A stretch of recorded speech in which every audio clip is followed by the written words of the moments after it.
வணக்கம். உணவே அமிர்தம் நிகழ்ச்சிக்கு உங்களை வரவேற்கிறோம். போன வாரம் முழுக்கவே நம்ம ரொம்ப இன்ட்ரெஸ்டிங்கான ஒரு கான்செப்ட் எடுத்து பார்த்துட்டு இருந்தோம். எல்லார்கிட்ட இருந்தும் நல்ல ரெஸ்பான்ஸ் வந்திருக்கு. ஸோ இந்த வாரம் என்ன கான்செப்ட் எடுக்க போகிறோம், அதோட ஹெல்த் பெனிஃபிட்ஸ்லாம் என்னென்னு நம்ம டாக்டர் செல்வி சண்முகம்கிட்ட கேட்டு தெரிஞ்சுக்கலாம். டாக்டர் வணக்கம். டாக்டர் வணக்கம். ஸோ இன்னைக்கு மண்டே, இந்த வாரம் முழுக்கவே நம்ம என்ன கான்செப்ட் எடுக்க போகிறோம்? இன்றைக்கி பார்த்தீங்கன்னா சமுதாயத்தில் இளைஞர்கள்ட்ட குறிப்பாக இரவு கண் விழிச்சே ஆகணும் அப்படிங்கிற ஒரு கட்டாயம் இருக்கிறதுனால அந்த இரவு கண் விழிக்கிறதுனால வரக்கூடிய பிரச்சனைகளை தடுக்கக்கூடிய உணவுகள் தான் இந்த வாரம் பார்க்க போகிறோம். பக்க விளைவுகள் அப்படின்னு பார்க்கும்போது நைட்டில் முடிச்சுட்டு இருக்கவங்களுக்கு என்ன மாதிரியான பக்க விளைவுகள் வருது? பொதுவாக முதல்ல வரக்கூடிய பக்க விளைவு அப்படிங்கிறது புத்தி தெளிவின்மைன்னு சித்தர்கள் சொல்கிறாங்க. அதாவது இரவு தூங்குறதுனால என்ன அப்படிங்கிறத ஒரு பெரிய பாட்டு மூலமாக ஒரு சித்தர் விளக்கியிருக்கிறாரு. நிறைய சித்தர்களும் சொல்கிறாங்க. அது நித்திரை அடங்கி போக நிகழ்ந்திடும் கர்மம் கேளாய் நித்தமும் தலைக்கணப்பு நின்ற கண் நோதலாகின்னு ஒரு பெரிய பாட்டு இருக்குது. அதில் முதல்ல தெரிய வேண்டிய விஷயம் என்ன அப்படின்னாச்சுன்னா புத்தி தெளிவின்மை. அடுத்தால போல் கண்ணில் ஏற்படக்கூடிய பாதிப்புகள், கண்ணில் வலி முதல்ல ஏற்படும், கண் எரிச்சல் ஏற்படும். அதாவது சாதாரணமான பகல் ஒளியை பார்த்தாலே கண் கூச்சம் ஏற்படும். இந்த மாதிரியான சிறு சிறு பிரச்சனைகள்லேருந்து பெரிய கண் பாதிப்புகள் வரைக்கும் வர்றதா சித்தர்கள் நூல்களில் சொல்லுது. இந்த காலத்தில் இருக்கக்கூடிய ஆய்வுகளும் நம்ம அதை தான் தெரிவிக்குது. இது கண்ணில் ஏற்படக்கூடிய பிரச்சனை. அதுக்கப்புறம் தலைவலி. ஒரு விஷயத்தை கான்சன்ட்ரேட் பண்ணி பார்க்கும்போது வழக்கமாக ஒரு விஷயத்தை யோசிக்கும்போது தலைவலி வராது. இரவு தூக்கம் இல்லாமல் இருந்து மறுநாள் ஒரு விஷயத்தை யோசிக்க ஆரம்பிக்கும் போது அந்த தலைவலி வரும். இதெல்லாம் ஆரம்பத்தில் ஏற்படக்கூடிய பிரச்சனைகளாக இருக்குது. உடல் உள் உறுப்புகள் ஏற்படக்கூடிய பாதிப்புகள் அப்படின்னு வச்சுன்னா இதயம் படபடத்து அடித்து ஓடுது. அதாவது வேகமான இதய துடிப்பு.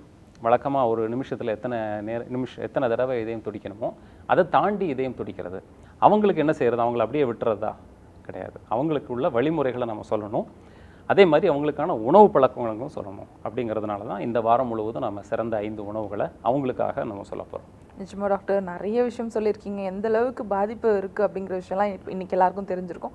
ஸோ இன்றைக்கி நம்ம என்ன பற்றி பார்க்க போகிறோம்? என்ன உணவுப் பொருள் பற்றி? இன்றைக்கி வெள்ளை பூசணிக்காயை அடிப்படையாக வச்சு ஒரு காய் சோறு மாதிரி பண்ணிட்டோம் அப்படின்னா அது அவங்க இரவில் தான் சாப்பிடணும்னு இல்லை, காலையிலையோ அல்லது மத்தியானமோ இந்த உணவை தொடர்ச்சியாக வாரத்தை ஒரு 2 நாள் அவங்க எடுத்துட்டாங்க அப்படின்னாலே இரவு கண் விழிக்கிறதுனால ஏற்படக்கூடிய உடல் மாறுபாடுகளை கொஞ்சம் தடுக்கிறதுக்கு வழி உண்டு.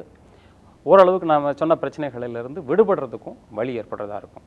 அதுக்காக நம்ம இந்த வெள்ளை பூசணிக்காய், பீர்க்கங்காய் இதெல்லாம் போட்டு ஒரு காய் சோறு மாதிரி நம்ம பண்ணிட போகிறோம். இந்த வெள்ளை பூசணியை பற்றி நம்ம நிறைய விஷயங்கள் பேசியிருக்கோம். குறிப்பாக அதில் இல்லாத சத்துக்களே இல்லை அப்படிங்கிற மாதிரி வெள்ளை பூசணி காயாகட்டும், அதே மாதிரி அதில் உள்ள விதையாகட்டும், அதெல்லாம் போட்டு நம்ம நிறைய விஷயங்கள் செஞ்சுருக்கோம்.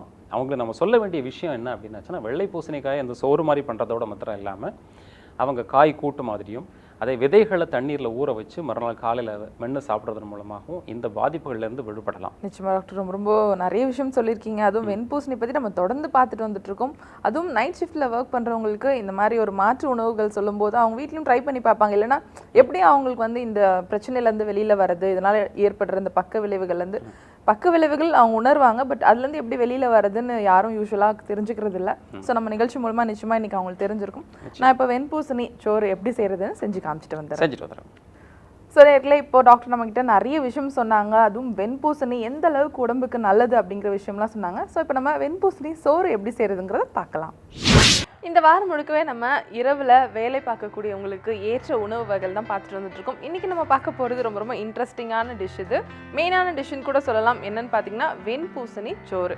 இதுக்கு என்னென்ன பொருட்கள் தேவைன்னு இப்போ நம்ம பார்க்கலாம். வெண்பூசணி, துவரம்பருப்பு, பீர்க்கங்காய், சுரக்காய், சீரகம், மஞ்சத்தூள், வெந்தயம், சின்ன வெங்காயம், பூண்டு, மிளகு, அரிசி, கொஞ்சமாக கல்லுப்பு. ஸோ நம்ம யூஸ்வலாக பொங்கல் செய்கிற மாதிரி தான் இது. பார்த்திங்கன்னா தாளிச்சிட்டு நம்ம எல்லா இன்க்ரீடியண்ட்டும் ஆட் பண்ணி குக் பண்ண வேண்டியதான். ஸோ நான் குக்கர் வச்சுருக்கேன். கொஞ்சமாக எண்ணெய் சேர்த்துக்கிறேன். எண்ணெய் சூடானதும் நம்ம தாளிச்சுக்கலாம். ஸோ கொஞ்சமாக சீரகம், அடுத்ததாக வெந்தயம். நம்ம இதில் மிளகு சேர்க்கணும், கொஞ்சமாக சேர்த்துக்கிறேன். உங்களுக்கு பொடிச்சு போகணுன்னு ஆசைப்பட்டீங்கன்னா நீங்கள் பொடிச்சும் சேர்த்துக்கலாம். கொஞ்சமாக மிளகு பொரிஞ்சதும் சின்ன வெங்காயம், பூண்டு ஆட் பண்ணிக்கலாம். ஸோ பொரிய ஆரம்பிச்சிருச்சு. இப்போ நான் சின்ன வெங்காயம் ஆட் பண்ணிக்கிறேன்.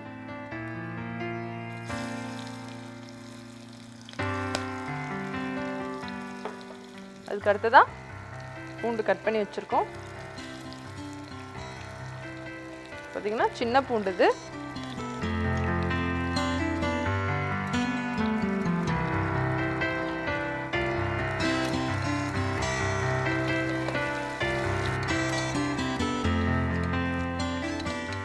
ஸோ இந்த ஸ்டேஜில் நான் வெண்பூசணி ஆட் பண்ணிக்கிறேன்.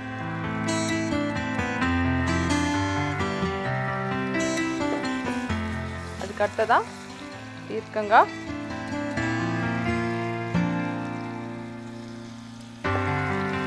சுரக்காய், எல்லாமே நாட்டுக்காய் தான், அதுவும் நீர் சத்துள்ள காய்கறிகள்.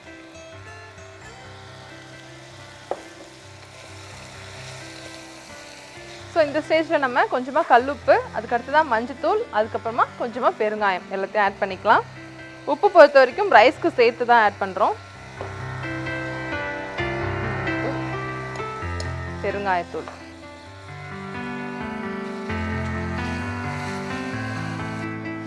ஸோ பார்த்தீங்கன்னா போட்ட வெஜிடபிள்ஸ்லாம் நல்லா செமி குக் ஆகிடுச்சு. இந்த ஸ்டேஜில் நம்ம ரைஸையும் துவரம் பருப்பையும் வாஷ் பண்ணி வச்சுருக்கோம், இதை இதில் ஆட் பண்ணிக்கலாம்.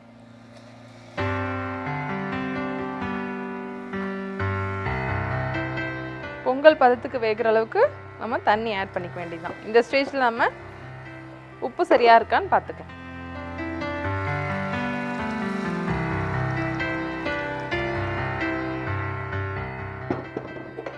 ஸோ குழையிற அளவுக்கு நல்லா குக் பண்ணணும்.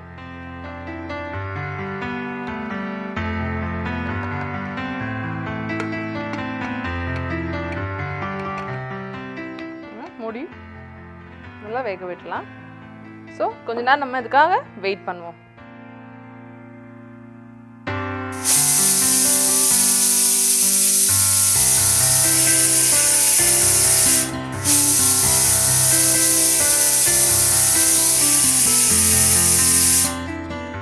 ஸோ குக்கர் நல்லா செட் ஆயிடுச்சு.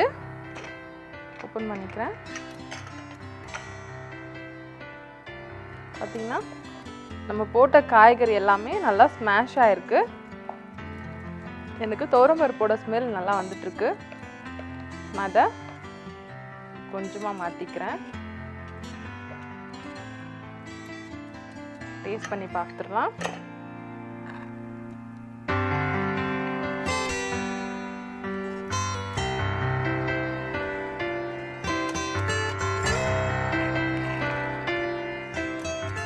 ரொம்ப சூப்பராக வந்திருக்கு. நம்ம சாம்பார் சாதம் செய்வோம் கிட்டத்தட்ட அந்த மாதிரியான ஒரு டேஸ்ட் தான் இருக்குது. அதை விட ஒரு படி மேலே இருக்குன்னு கூட சொல்லலாம். ரொம்ப ரொம்ப டேஸ்ட்டாக இருக்குது. நிச்சயமாக வீட்டில் நீங்களும் ட்ரை பண்ணி பாருங்கள். இப்போ நம்ம சத்யா வழங்கும் பரிசு பகுதிக்கு போகலாம். டாக்டர் கிட்ட 2 இன்ட்ரெஸ்டிங்கான கொஷின்ஸ்க்கான பதில்களை கேட்டு தெரிஞ்சுக்கலாம்.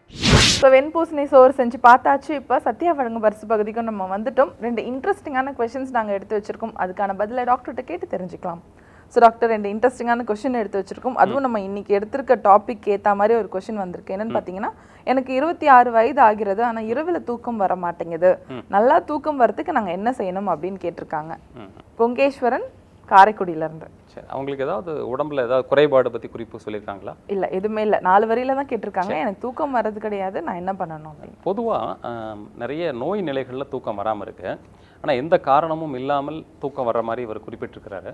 பொதுவாக என்ன அப்படின்னாச்சுன்னா, ஒரு மன பதற்றத்தோடு வேலை பார்க்குறது, ஒரு எதிர்பார்ப்பு அதிகமாக வச்சுட்டு அந்த எதிர்பார்ப்பு நடக்காமல் போகிறது, இந்த மாதிரி நிகழ்ச்சினால் இளைஞர்களுக்கு தூக்கம் வராது போகிறதுக்கு ஒரு வாய்ப்பாக இருக்குது.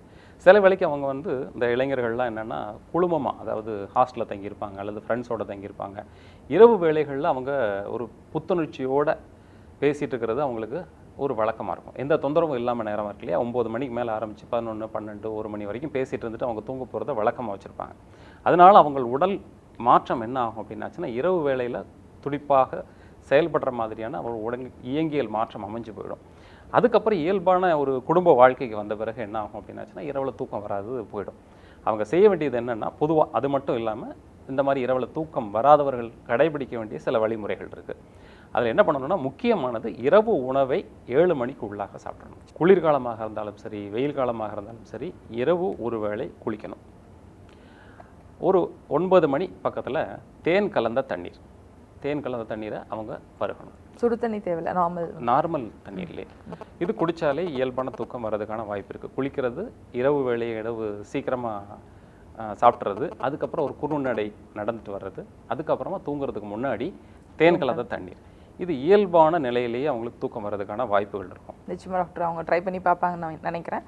அடுத்ததான் பார்த்தீங்கன்னா, அவருக்கும் அவங்க அப்பாவுக்கும் புத்துக்கால் இருந்ததாகவும் இப்போ அவரோட பையனுக்கும் வந்து அது ரொம்ப அவதிப்படுறாங்க அப்படின்னு சொல்லியிருக்காங்க. ஸ்ரீனிவாசன் காரைக்குடியிலேருந்து எழுதியிருக்காங்க. இது 3 பேருக்குமே 3 தலைமுறையா இருக்கு, இதுக்கு என்ன தீர்வு இருக்கு சித்த வைத்தியத்துலன்னு கேட்டிருக்காரு. சரி, அந்த புத்துக்கால்னு அவருக்கு சொல்ற விஷயம் என்ன அப்படின்னா, கால் ஆணின்னு சொல்லுவாங்க, கார்ன் ஃபுட்னு சொல்லுவாங்க. பொதுவாக சில கிராம வழக்கங்களில் புத்துக்கால்னு அதை சொல்லுவாங்க. அதுக்கான காரணம் நிறைய இருக்குது. இந்த நிலையில் இருக்கிறவங்க அவங்க முதல்ல செய்ய வேண்டியது, ஒரு வாய் அகலமான பாத்திரத்தில் அல்லது தாம்பாளம் மாதிரி உள்ள பகுதியில் படிகாரம்னு நாட்டு மருந்து கடையில் கிடைக்கும், அதை ஒரு தேயிலை கரண்டி அளவுக்கு அதில் போட்டு இளம் வெதுவெதுப்பான வெந்நீரில் ஒரு 10 நிமிஷம் காலை வச்சுருந்துட்டு காலை எடுத்துடலாம்.